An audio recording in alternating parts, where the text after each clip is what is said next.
Ini udah posisi turun ya. Kita udah posisi turun dari puncak, ini udah di sekitar pertengahan lah. Nih kurang lebih pertengahan. Jadi sebentar lagi kita udah nyampe di pos 1 ya, tempat camp tadi malam. Gua break dulu di sini, jadi sambil vlog-vlog ya. Masih ada di belakang teman-teman kita. Terus sudah ada yang duluan juga. Jadi sudah ada yang duluan.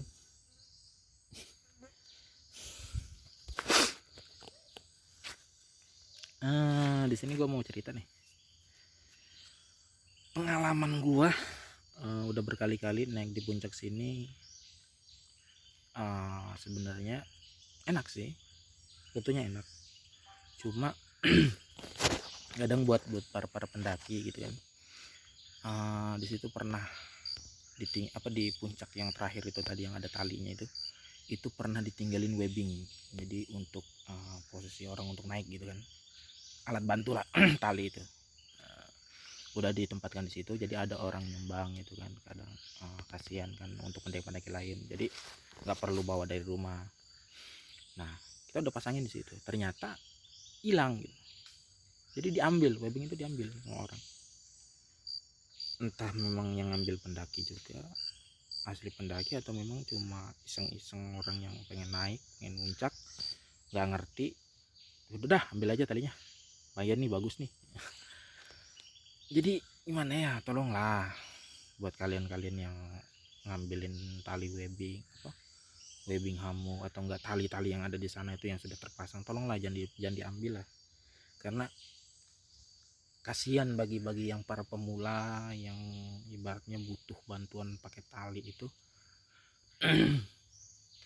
Nggak ada tali di sana tuh sengsara banget gitu. Nah, seperti itu. Tadi ya lihat sendiri lah video-videonya kayak gimana kan, mereka sengsara dari turun, dari naik sengsara. Itu kalau nggak ada webbing. Jadi kita pakai webbing kalau nggak ada tali ya. Jadi kita pakai webbingnya hammock, kita pakai untuk sementara. Yang terakhir baru kita yang bagian terakhir turun baru dilepas, bawa lagi, seperti itu. Di sini gue heran aja sih sama kalian para yang naik ke sini, terus banyaknya sampah yang yang kalian tinggalin di sini gitu. Kenapa sih kalian harus ninggalin sampah gitu? Bawa lah, saya aja kayak sampah-sampah yang saya bawa ini saya bawa balik lagi gitu. Ini ada sampah-sampah ini saya masukkan lagi. Dan itu seperti kayak puntung rokok, bungkus rokok nih, saya kantongin. Ini bekas bungkus rokok saya, sama puntung-puntungnya ini saya kantongin. Tuh, nih puntung-puntungnya saya kantongin. Itu cuma puntung rokok. Karena apa ya? Belajar dari kebiasaan deh. Jadi hal terkecil dulu. Bawa rokok lagi. Dari hal yang kecil dulu gitu. Nah, jadi kalian tuh seperti rokok, puntungnya ya tolong dibuang, dibuang kembali, dibuang di tempatnya lah, jangan dibuang sembarangan, seperti itu. Itu dari hal-hal kecil aja. Kalau yang kalian perokok ya, kalau misalnya kalian suka makan permen, itu ada permen juga nih di kantong. Ini permen, ini yang ada isinya nih. Sorry, sensor mentor. Ini ada isinya dan ini sampahnya nih. Ini bagi kalian mungkin cuma soal permen gitu kan, udahlah buang aja, kecil ya. Ini bukan masalah kecilnya, bukan masalah sedikitnya, tapi belajar untuk diri sendiri gitu, menghargai alam gitu, lingkungan. Jadi dari hal kecil ini aja kalian nggak bisa, bagaimana hal yang besar gitu kan, seperti itu. Jadi belajar tuh dari yang hal kecil aja. Saya kantongin lagi nih sampah-sampahnya, saya bawa lagi, nanti ketika sudah ada tempat untuk pembuangan sampah baru saya buang, atau enggak kalian bakar gitu kan. Tapi bakarnya jangan sembarangan. Jadi ada pos 1 di sana kan, ada tempat-tempat memang camp, jadi buat api unggun itu kan ada tempatnya memang. Nah, kalian bakar di situ nggak apa-apa, seperti itu sebenarnya gitu. Jadi jangan buang sampah sembarangan deh. Nah, tolonglah. Terus apa ya, nggak habis pikir aja gitu. Kenapa sih kalian mau gitu ngebuang-buang sampah begitu? Apa ya, buang sampah sembarangan gitu. Kalian nggak malu kah gitu? Nggak malu sama diri sendiri kah? Kata orang sih itu mencerminkan diri Anda sendiri. Jadi saya pribadi ya, jujur aja nih, masalah sampah memang saya bukan orang sempurna ya. Kadang saya pernah buang sembarangan, tapi kemudian saya ambil lagi. Jadi kadang refleks, saya buang, lupa, saya ambil lagi. Jadi memang dari situ udah bisa menghargai gitu. Sayang, kadang orang mikirnya alah cuma kecil aja, nggak ada yang lihat juga. Jangan kayak gitulah ya. Jadi belajar dari hal kecil,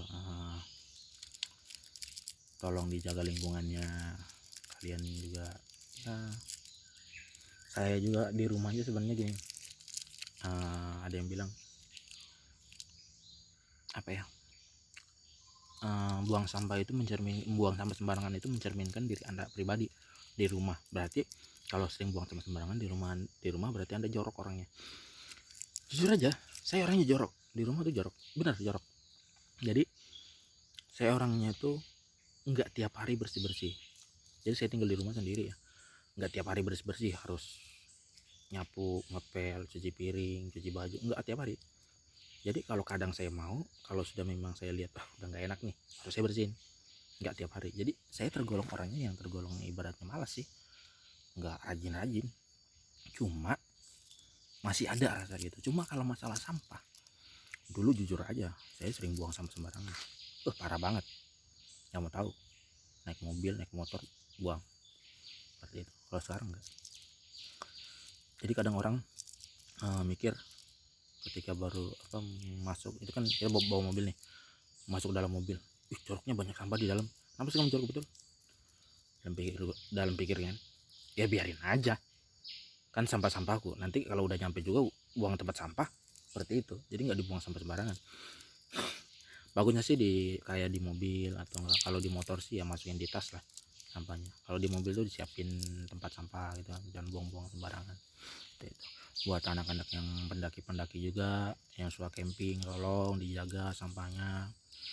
Jadi ada motonya gitu nah, seperti ya kayak Sakawana Bakti itu yang pernah saya tahu tuh, saya pernah ikut Sakawana Bakti. Jadi ada motonya, jangan meninggalkan sesuatu kecuali jejak, jangan mengambil sesuatu kecuali gambar, terus apa satu lagi sih saya lupa nih, jangan membunuh sesuatu kecuali waktu, seperti itu. Jadi ada 3 tuh.